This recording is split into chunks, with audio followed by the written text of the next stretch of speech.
Sebenarnya berapa lama sih slik OJK itu bisa hilang atau bisa bersih lagi kembali ke nol dan slik kita menjadi orang yang bagus ketika mau minjol atau mau minjem di bank itu bisa langsung cair? Di sini saya mau bahas buat kalian. Assalamualaikum warahmatullahi wabarakatuh teman-teman semuanya. Pada kesempatan video kali ini saya ingin membahas terhadap yang namanya slik OJK ya. Mungkin teman-teman juga kemarin tuh banyak yang menanyakan masalah slik OJK ini atau Pusjafil ya. Kalau pinjol itu sekarang kalian harus tahu dulu ya, Pusjafil atau Pusat Data Fintech Lending. Kalau bank atau kredit itu masuknya ke slik ya, Sistem Layanan Informasi Keuangan. Nah, apa bedanya? Sebenarnya sih sama aja, nggak ada bedanya. Cuman ya nggak tahu OJK itu dibagi-bagi biar lebih enak mungkin ya.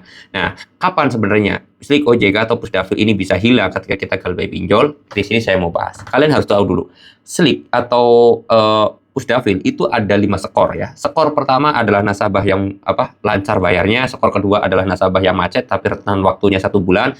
Terus skor 3 itu kalau nggak salah antara 1 bulan sampai ke 2 bulan, 3 bulan kalau nggak salah sampai ke 3 bulan. Terus kemudian skor 4 adalah nasabah yang udah galbay atau sering telat bayar antara waktu 4 bulan sampai 6 bulan. Dan kalau skor 5 itu adalah nasabah yang udah telat bayar sampai 6 bulan ke atas atau 180 hari gampangannya. Nah, itu semuanya ketika kalian tuh galbay, kalian di fase mana dulu? Nah, misalkan bang saya udah galbay ini udah 1 tahun, artinya kalian masuk skor 5 contohnya. Bang saya baru galbay 3 bulan, artinya kalian masuk ke skor 3 ya. Bang saya baru galbay 1 bulan, artinya kalian masuk ke skor 2 gitu aja gampangannya. Nah, ketika kalian itu memutuskan galbay selamanya, maka nanti kedepannya akan kalian masuk ke skor 5. Terus pertanyaannya kapan bersih lagi jadi skor lagi, 1 lagi biar skornya tuh bagus?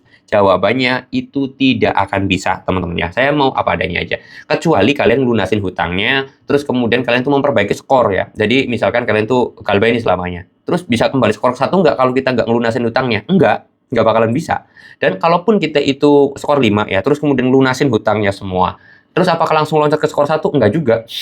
Jadi kalian tuh harus proses minjem lagi, kreditnya lancar, baru naik skor 4, skor 3, skor 2, skor 1, baru membaik lagi. Jadi untuk memperbaiki reputasi nama kita di slik OJK atau daftar hitam gampangannya, itu butuh proses yang lama, butuh waktu yang lama, itu agak susah teman-teman ya.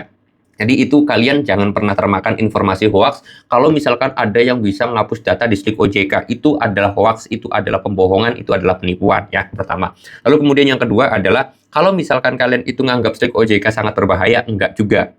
Slik OJK itu menghapus data kalian atau memblokir nama kalian dari yang namanya pinjaman. Jadi kalau kalian udah masuk skor 5 nih, agak susah mau minjem lagi di bank, mau ngambil KPR susah, mau ngambil kredit motor susah, mau ngambil kredit mobil itu susah. Itu aja resikonya. Nggak ada yang namanya rumah disita, mobil diambil, itu nggak ada. Kecuali kita minjemnya di bank ya, itu bisa aja. Tetapi kalau masalah galbay dipinjol, nggak ada ceritanya, kita itu rumahnya diambil, motornya diambil, mobilnya diambil, itu nggak ada kalau kita galbay pinjol. Tapi kalau galbay di bank, oh ya salam, apa yang kita agunkan atau apa yang kita jaminkan itu bakal diambil. Contohnya misalkan kalian minjem uang 100 juta di bank, jaminannya rumah. Ya kalau nggak bayar, rumahnya diambil atau nanti disita ya, dilelang nantinya ke depan. Oke?